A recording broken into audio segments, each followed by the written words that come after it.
Hello students, welcome back to our channel. Students, last lecture में हमने exercise 4.3 question number 3 तक किया था। आज हम क्वेश्चन नंबर 4 से स्टार्ट करते हैं।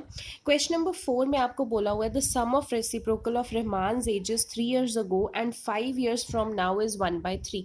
मतलब रहमान की जो एज है उसकी एज का अगर हम रेसिप्रोकल कर दें, जो 3 years अगो एज थी एंड जो 5 years फ्रॉम नाउ एज है, दोनों एजेस का रेसिप्रोकल करके अगर हम सम कर दें तो वो आंसर 1/3 होगा। तो फाइंड द प्रेजेंट एज। देखते हैं इस क्वेश्चन को कैसे करेंगे। आपने सबसे पहले सपोज कर लेना रहमान्स करंट एज। रहमान्स करंट एज हमने x ईयर्स मान ली। 3 years अगो उसकी एज कितनी होगी? तो ऑब्वियसली x-3 होगी, क्योंकि अगो की बात कर रहे हैं।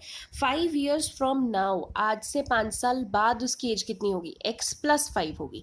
अब अकॉर्डिंग टू क्वेश्चन उन्होंने बोला है कि दोनों की एजेस का रेसिप्रोकल कर दो, यानी कि जो x-3 है उसका भी रेसिप्रोकल तो 1/x-3 और इसका भी रेसिप्रोकल तो 1/x+5, दोनों को प्लस करके एजेस का सम कितना बन रहा है? 1/3। तो नीचे आप दोनों को लिख देंगे, एलसीएम ले लेंगे, तो इधर x-3 से x-3 कैंसिल हो गया। x+5 इंटू 1 x+5, इधर x+5 से x+5 cancel, x-3 into 1 x-3 is equal to 1/3। यहाँ से x+x 2x 5-3 2, नीचे आप दोनों ब्रैकेट्स को मल्टीप्लाई कर लेंगे। मल्टीप्लाई करने के बाद आप दोनों ब्रैकेट्स को क्रॉस मल्टीप्लाई करेंगे। ये 3 इंटू दिस, 3 इंटू 2 6, 3 इंटू 2 6, इधर ये इससे मल्टीप्लाई होगा तो x² 5x - 3x 2x -15। तो आपके पास x² प्लस 2x ये -6x होगा, इधर -15 - 6 इज इक्वल टू 0, यानी कि x² -4x -21 is equal to 0। अब आपको दिख रहा है कि ये क्वाड्रेटिक इक्वेशन है। क्वाड्रेटिक इक्वेशन है तो आप कैसे भी सॉल्व कर सकते हैं। आप इसमें स्प्लिटिंग द मिडिल टर्म भी लगा सकते हैं या फिर क्वाड्रेटिक फॉर्मूला भी लगा सकते हैं, जो कि आपने सीख लिया है। तो यहाँ पे मैंने स्प्लिटिंग द मिडिल टर्म लगाई है। सिंपल फैक्टर्स थे, 21 के आपको फैक्टर्स चाहिए थे, तो 7 और 3 की टर्म्स में आप निकाल सकते हैं। तो -4 चाहिए तो -7x + 3x, इन दोनों में से हम x कॉमन लेंगे तो x -7 आ जाएगा, प्लस इन दोनों में से 3 कॉमन लेंगे तो x -7। दोनों ब्रैकेट सेम है तो एक बार लिख लीजिए यहाँ पे x + 3 एक बार, तो x की वैल्यू या तो -3 होगी, x की वैल्यू या फिर 7 होगी। अब आपने x बेसिकली माना किसको है? रहमान की एज को आपने x माना है, तो कभी किसी की एज नेगेटिव तो हो नहीं सकती, इसलिए आप -3 रिजेक्ट कर देंगे। तो आपके पास कितनी एज है? 7, यानी कि रहमान की एज 7 years है। ठीक है, नेक्स्ट क्वेश्चन देखते हैं। क्वेश्चन नंबर 5 आपको बोला है in a class test the sum of Shifali's mark in mathematics and English is 30। Had she got 2 more in mathematics and 3 less in English, the product of the marks would have been 210। अब class test की बात की है। शिफाली के जो number है mathematics और English में, वो नंबर कितने हैं? 30। अगर उसको 2 मार्क्स ज़्यादा मिल जाते मैथमेटिक्स में और इंग्लिश में 3 नंबर कम मिल जाते, तो उनका जो प्रोडक्ट है वो कितना होता? 210। अब उसके मार्क्स बताने हैं कि दोनों सब्जेक्ट्स में कितने होंगे। सबसे पहले हम लेट कर लेंगे शिफालीज मार्क्स इन मैथ्स। मैथ्स में मार्क्स कर लेते हैं x। देखो, अगर मैथ्स और इंग्लिश को मिला के सम 30 बन रहा है, तो अगर मैथ में x हैं तो इंग्लिश में कितने होंगे? 30 - x। ठीक है, अब अकॉर्डिंग टू क्वेश्चन उन्होंने बोला है कि अगर उसके मैथ में 2 मार्क्स ज़्यादा हो जाते, यानी कि x में +2 हो जाता, एंड इंग्लिश में 3 मार्क्स कम हो जाते, यानी कि 30 - x में -3 हो जाता, तो उन दोनों मार्क्स का प्रोडक्ट यानी कि मल्टीप्लाई करने पे क्या आएगा? 210। तो आपने यहाँ पे किया x + 2, इसको 30 - 3 27 - x आ गया। आप यहाँ पे मल्टीप्लाई करेंगे x into 27, x into -x², 2 into 27, 2 into -6 is equal to 210। यहाँ पे ये सारी चीज़ें आप राइट साइड पे ले जाइए, इक्वेशन को सॉल्व करेंगे तो आपके पास ये क्वाड्रेटिक इक्वेशन आ गई। अब फिर से आपके पास ऑप्शन है कि इसको स्प्लिटिंग द मिडिल टर्म से करना है या आपने क्वाड्रेटिक फॉर्मूला से करना है। मैंने यहाँ पे splitting the middle term use किया है।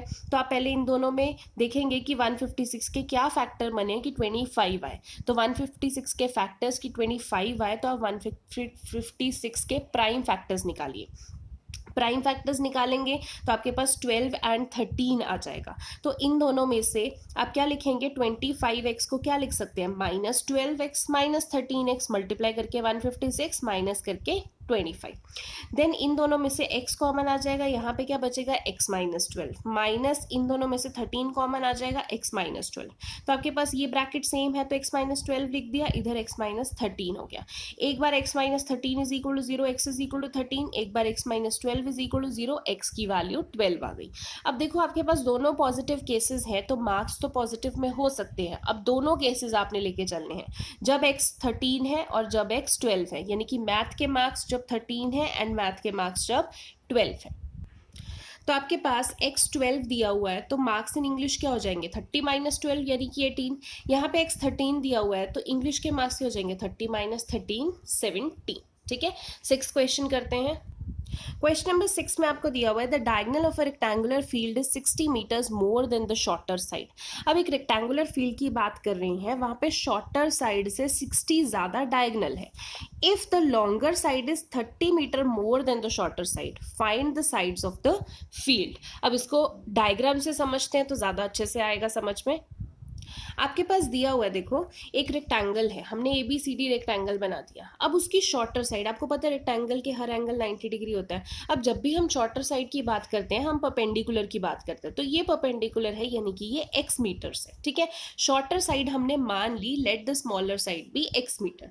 अब उन्होंने बोला कि जो हाइपोटेन्यूज है वो कितना होगा, शॉर्टर साइड से 60 मीटर ज्यादा। तो यानी कि 90 डिग्री के ऑपोजिट ये हाइपोटेन्यूज है, तो शॉर्टर साइड x है उससे 60 मीटर ज्यादा, x प्लस 60। और जो लॉन्गर साइड है, तो इस ट्राइंगल में देखिए ये शॉर्टर साइड थी, ये हाइपोटेन्यूज था, तो लॉन्गर साइड ये बची। तो ये आपके पास इस साइड से 30 मीटर ज्यादा है यानी कि x प्लस 30। अब इनको रिलेट कैसे करना है तो आपको दिमाग में आना चाहिए। आपको दिख रहा है कि ये राइट एंगल ट्राइंगल है तो पाइथागोरस लग सकती है। तो हमने hypotenuse square is equal to perpendicular square plus base square लगा दिया। हाइपोटेन्यूज क्या है, x प्लस 60, तो x plus 60 square is equal to x plus 30 square plus x square. यहाँ पे आप a plus b whole square लगाएंगे तो इसको ओपन कर देंगे, यहाँ पे भी a plus b whole square लगाएंगे तो ये ओपन हो गया, ये x का स्क्वायर हो गया, ये x स्क्वायर कैंसिल हो गया। आप सब कुछ राइट हैंड साइड पे ले जाइए, सॉल्व करेंगे तो आपके पास ये क्वाड्रेटिक इक्वेशन बन जाएगी। अब x स्क्वायर माइनस 60 माइनस 2700, ये आपके पास क्वाड्रेटिक इक्वेशन है। अब फिर से आपके पास ऑप्शन है कि स्प्लिटिंग या क्वाड्रेटिक फॉर्मूला। मैंने 2700 के फैक्टर्स बनाए, प्राइम फैक्टर्स बना के देखे, उससे मुझे पता लग गया कि 90 एंड 30 प्राइम फैक्टर्स हैं, जिससे हमारे पास आंसर 60 भी आ जाएगा। तो अब इन दोनों को कॉमन ले लेंगे, इन दोनों में से लिया x माइनस 90 आ गया, यहाँ पे 30 कॉमन लिया तो x माइनस 90 आ गया, ब्रैकेट सेम आ गई, x माइनस 90 और इधर x प्लस 30। तो एक बार x की वैल्यू माइनस 30 आ जाएगी, एक बार x की वैल्यू 90 आ जाएगी।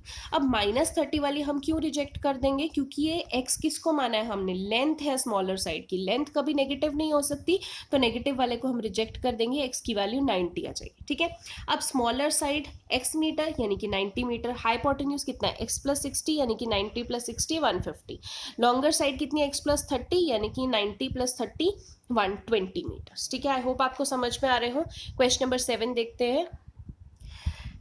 क्वेश्चन नंबर 7 है the difference of the squares of two numbers. दो नंबर्स हैं, अगर उनका आप स्क्वायर करके डिफरेंस लें तो वो आपके पास 180 आता है। The square of the smaller number is 8 times the larger number. दूसरी कंडीशन क्या है कि स्मॉलर नंबर का स्क्वायर लार्जर नंबर का 8 टाइम्स है। तो फाइंड द टू नंबर्स, ये आपको बोला हुआ है। सबसे पहले तो आप लार्जर नंबर सपोज कर लेंगे x, स्मॉलर नंबर सपोज कर लेंगे y। ठीक है, अब आपको एक कंडीशन है कि अगर आप स्मॉलर नंबर का स्क्वायर करेंगे यानी कि y का स्क्वायर करेंगे तो वो 8 टाइम्स द लार्जर नंबर होगा, यानी कि 8 into x. X larger number है, ये आपकी फर्स्ट कंडीशन है। दूसरा उन्होंने बोला है कि दोनों नंबर्स जो हैं उनके स्क्वायर करेंगे और उनका डिफरेंस लेंगे। तो x का भी स्क्वायर किया, y का भी स्क्वायर किया, लिख दिया, उनका डिफरेंस मतलब माइनस, तो उनका डिफरेंस करने पे कितना आ रहा है 180। ठीक है, तो ये आपकी सेकेंड इक्वेशन होगी। अब इसी से देखो हम आगे सॉल्व करेंगे, x square minus y square की वैल्यू ऊपर से ले लेते हैं फर्स्ट में से 8x, आप यहाँ पे लिख भी सकते हैं कि फ्रॉम इक्वेशन 1, तो 8x लिख दिया इज इक्वल टू 180। ये 180 नेगेटिव साइड पे ले जाओ। अब देखो आपकी क्वाड्रेटिक इक्वेशन बन चुकी है, पहले स्क्वायर है, फिर सिंगल है, फिर कांस्टेंट है। अब 180 के फैक्टर्स बनाने हैं, तो 180 के फैक्टर्स आप क्या बना सकते हैं 18 और 10, तो आप माइनस 18 प्लस 10 लिख सकते हैं माइनस 180। इन दोनों में से आप कॉमन ले सकते हैं, तो x कॉमन ले लिया x माइनस 18 प्लस इन दोनों में से 10 कॉमन ले लिया तो x माइनस 18। तो एक बार तो x प्लस 10 इकट्ठा, -18 इकट्ठा। तो यहाँ पे एक बार x -18 is equal to 0, x की वैल्यू 18 आ जाएगी। एक बार x + 10 is equal to 0, x की वैल्यू -10 आ जाएगी। अब ये जो -10 है, -10 को हम रिजेक्ट कर देंगे। क्यों रिजेक्ट करेंगे? बिकॉज x क्या है हमारे पास? Larger number. देखो लार्जर नंबर तो नेगेटिव नहीं हो सकता ना, नेगेटिव हो गया तो फिर वो लार्जर नंबर कैसे होगा? तो लार्जर नंबर नेगेटिव नहीं हो सकता, इसलिए हमने रिजेक्ट कर दिया। तो लार्जर नंबर हमने क्या लिया है? 18। अब लार्जर नंबर आ गया, स्मॉलर नंबर निकालना है तो फर्स्ट इक्वेशन में डाल देंगे, यहाँ से आ जाएगा। तो यहाँ से y² is equal to 8x, x की वैल्यू 18 डाल दी, y² 144 आ गया, y की वैल्यू क्या आ जाएगी? 12। तो ये आपका स्मॉलर नंबर आ गया। 8th क्वेश्चन करते हैं। 8th क्वेश्चन अगर देखिए, train travel 360 kilometre at a uniform speed. 360 kilometre uniform speed से वो ट्रैवल कर रही है। If the speed had been 5 km per hour more, it would have taken 1 hour less for the same journey. अब 360 kilometre travel कर रही है, मतलब डिस्टेंस इतना है। अगर उसकी स्पीड 5 किलोमीटर पर आवर ज़्यादा हो जाती है तो सेम जर्नी को 1 घंटा कम लगेगा। तो आपको पूछ रहे हैं कि स्पीड ऑफ द ट्रेन क्या होगी। अब ऐसे स्पीड डिस्टेंस वाले देखो क्वेश्चन बहुत इंपॉर्टेंट है, पेपर में आपको बहुत आते हैं, तो इसको ध्यान से समझो। आप सबसे पहले, हमें स्पीड तो पता नहीं है तो स्पीड को ही सपोज कर लेते हैं, let the speed of the train भी x kilometre per hour. Distance आपको कितना दे रखा है? 360 किलोमीटर, ठीक है। अब टाइम अगर मुझे निकालना है तो आपको पता है टाइम का फॉर्मूला क्या हो जाएगा? Distance upon speed. तो टाइम कितना होगा? डिस्टेंस 360 था, स्पीड कितनी है? x। अब दूसरी कंडीशन उन्होंने दी कि अगर स्पीड 5 किलोमीटर पर आवर ज़्यादा हो जाती है तो टाइम कितना होगा? देखो अभी भी टाइम का फॉर्मूला डिस्टेंस अपॉन स्पीड ही रहेगा। डिस्टेंस अभी भी 360 है बट स्पीड चेंज हो गई, पहले x स्पीड थी अब x + 5 हो गई, ठीक है। अब उन्होंने क्या बोला कि अगर स्पीड इतनी बढ़ जाती है तो जितना पहले टाइम लगता था उसमें से 1 घंटा कम लगेगा। तो पहले टाइम कितना लगता था? 360/x, तो 360/x में 1 आवर कम लगेगा। कब? अगर आपकी ये वाला टाइम हो जाएगा, ठीक है। ये चीज आप इधर ले आइए, -1 उधर जाके पॉजिटिव हो गया। ऐसे इक्वेशन जब भी सॉल्व करते हैं तो आप पहले कॉमन ले लो। 360 आपने कॉमन ले लिया तो यहाँ पे 1/x माइनस 1/x + 5 हो गया इज इक्वल टू 1। यहाँ पे आप एलसीएम ले लेंगे तो x से x कैंसिल हो गया, x + 5, इधर x + 5 से x + 5 कैंसिल हो गया, -x इज इक्वल टू 1। 360 इधर जाके डिवाइड हो गया, x से x कैंसिल, इधर क्रॉस मल्टीप्लाई करेंगे, 360 × 5 इज 1800, इधर मल्टीप्लाई करेंगे x² + 5x। आप इक्वेशन बनाने के लिए जो 1800 है वो लेफ्ट साइड पे, राइट साइड पे ले आएंगे तो -1800 हो जाएगा। अब क्या करना है? क्वाड्रेटिक इक्वेशन बन गई, फिर से स्प्लिटिंग द मिडल टर्म या फिर क्वाड्रेटिक फॉर्मूला, तो मैंने यहाँ पे स्प्लिटिंग द मिडल टर्म लगाया। 1800 के प्राइम फैक्टर्स बनाए हैं, तो 1800 के प्राइम फैक्टर्स ऐसे कि 5 आए तो मेरे को मिले 45 एंड 40। तो आप देखो प्राइम फैक्टर्स ऐसे ही मत लिख लेना, ये जो फैक्टर्स मैंने बना के रखे हैं आप प्लीज हर एक क्वेश्चन को पहले सॉल्व करके देखना फिर लिखना। तो यहाँ पे x + 45, x + 45 एक बार लिख लेंगे, x - 40 एक बार, तो एक बार x + 45 इज इक्वल टू 0, एक बार x - 40 इज इक्वल टू 0। तो या तो x की वैल्यू -45 होगी या x की वैल्यू 40 होगी। अब -45 तो रिजेक्ट कर देंगे, हमने x किसको माना है? स्पीड को। स्पीड कभी नेगेटिव में हो नहीं सकती है, तो x की वैल्यू क्या आ गई? 40, यानी कि स्पीड ऑफ द ट्रेन क्या है? 40 यूनिट्स क्या होंगी? Kilometre per hour. 9th question आपको दिया हुआ है, वेरी वेरी इंपॉर्टेंट क्वेश्चन।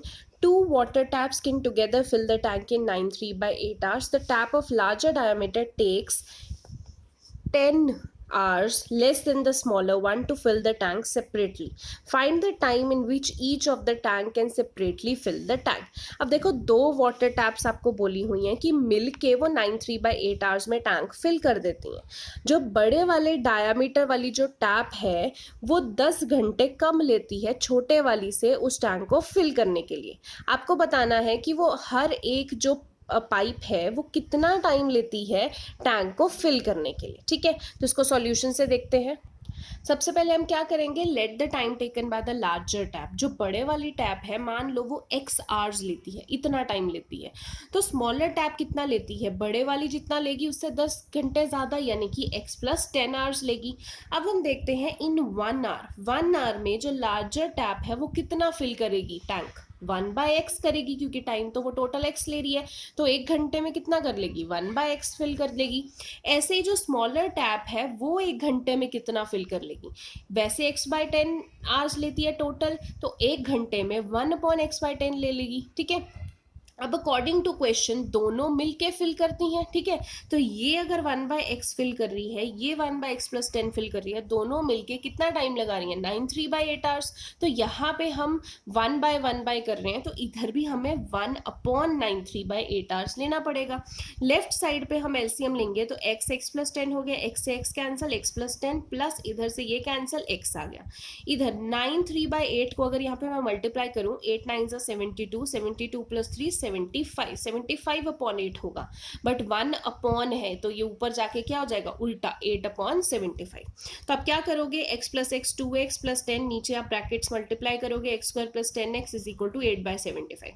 अब आपने क्रॉस मल्टीप्लाई करना है, 75 × 2 75 × 10, इधर करेंगे 8 × x², 8 × 10x।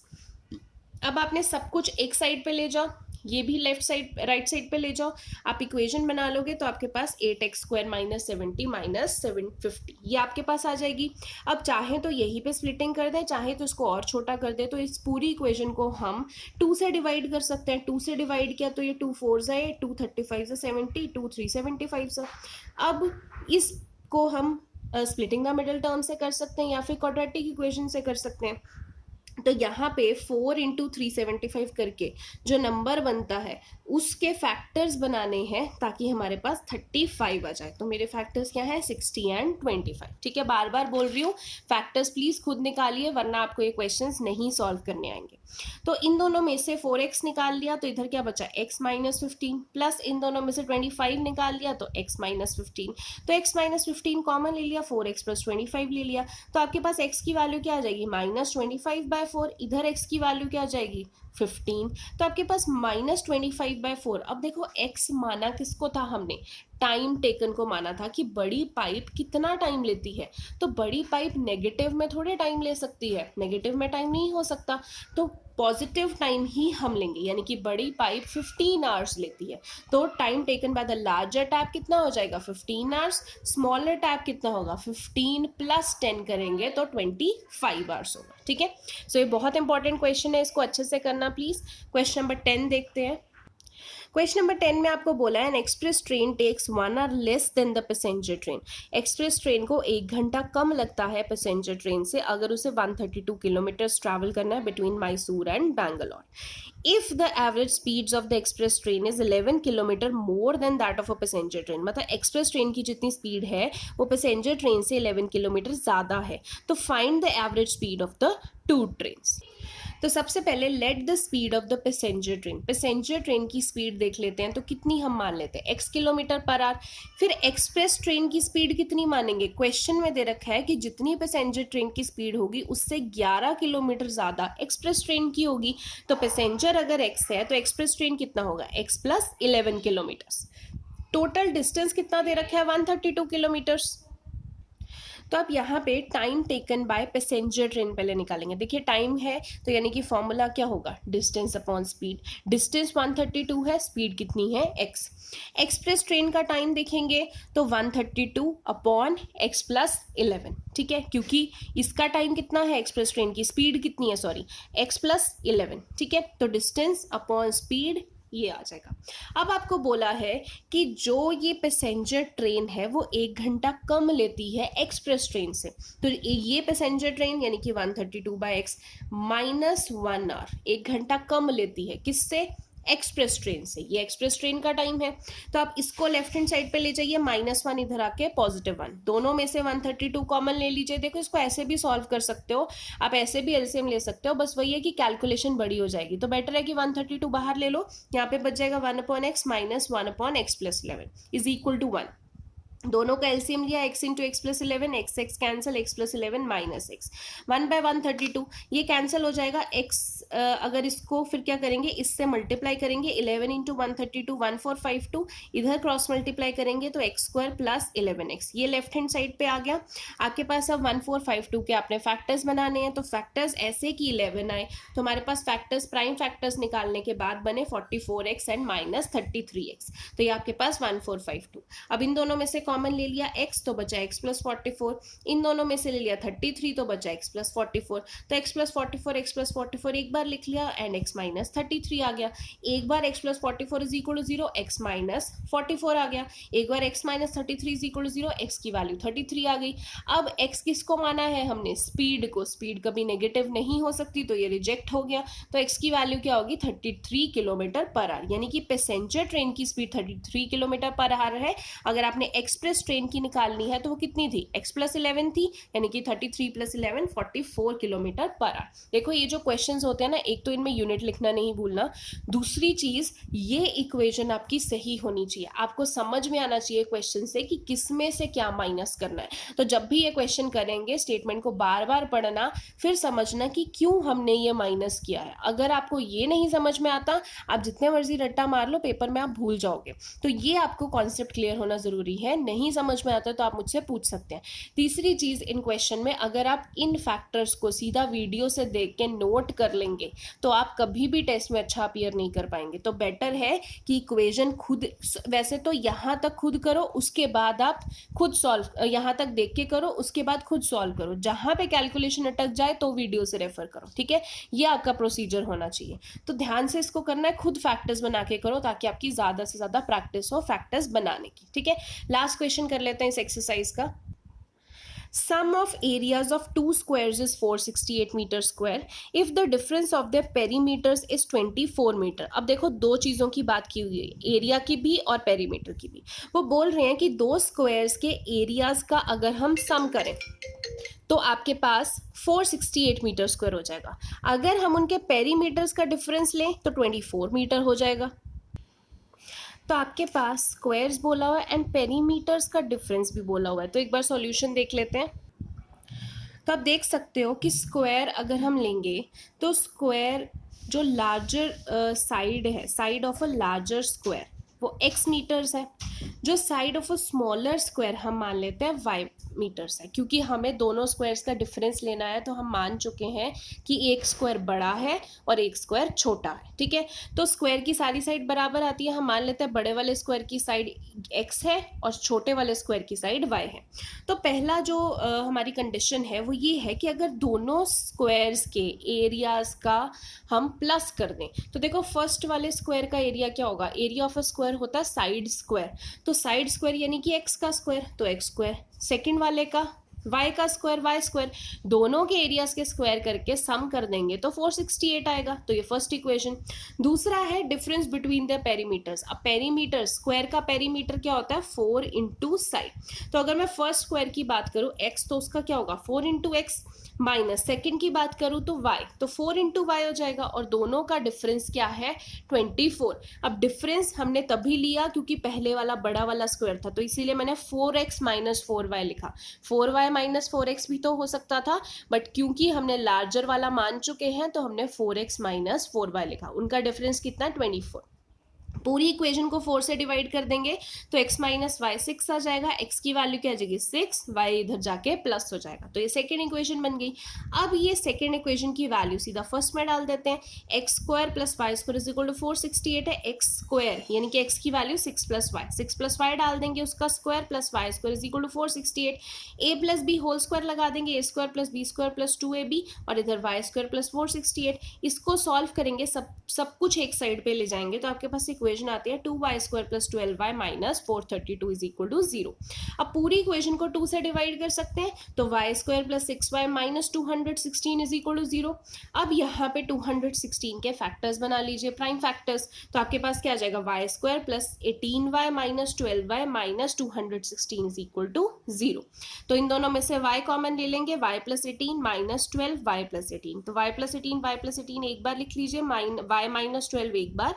तो एक बार बार y minus 12 is equal to 0 हो जाएगा, y की वैल्यू 12 आ जाएगी। एक बार y plus 18 is equal to 0, y की वैल्यू माइनस 18। अब y हमने माना क्या है, साइड को माना है, साइड कांट बी नेगेटिव, तो हम जो माइनस 18 है वो रिजेक्ट कर देंगे, हमारे पास y की वैल्यू क्या आएगी 12 मीटर्स। तो अब क्या करेंगे, ये जो 12 मीटर्स आई है इसको सेकेंड इक्वेशन में डाल दीजिए।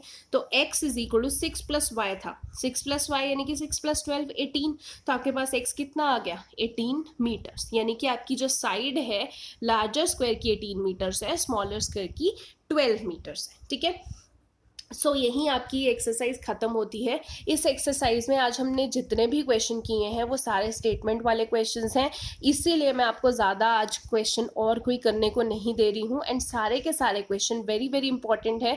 आप प्लीज़ हर क्वेश्चन को उनके लॉजिक समझिए, खुद उसको सॉल्व कीजिए, वीडियो को तब रेफर कीजिए जब आपकी कैलकुलेशन अटक जाती है। सिर्फ लॉजिक्स वीडियो से समझिए, कैलकुलेशन वीडियो से नहीं कॉपी करके भेजिए। ठीक है, it is my humble request. I hope आप ऐसा ही करेंगे। प्लस कुछ बच्चों को प्रॉब्लम आ रही है कि होम जो लेक्चर्स हैं वो थोड़े लेंदी हो रहे हैं और काम उन्हें थोड़ा ज़्यादा हो रहा है। जब लेक्चर कंप्लीट करना होता है तो उन्हें 1 घंटे से 2 घंटे के बीच में जो टाइम लग जाता है मैथ्स का लेक्चर कंप्लीट करने के लिए, तो इस वजह से मैं थोड़ा सा भी कंटेंट जो है वो कम कर रही हूँ, ताकि आप जब करो तो उसको कम टाइम लगे, क्योंकि आपके स्कूल का भी आपके ऊपर बर्डन है, आप स्कूल के असाइनमेंट्स भी सॉल्व कर रहे हैं। तो मुझे बच्चों ने बताया है, इस वजह से मैं कंटेंट थोड़ा कम कर रही हूँ। ठीक है, सो आई होप इतना आप कर सकें एक दिन में। कुछ भी डाउट्स हैं तो आप प्लीज़ साथ के साथ क्लियर करते रहिए। Thank you so much.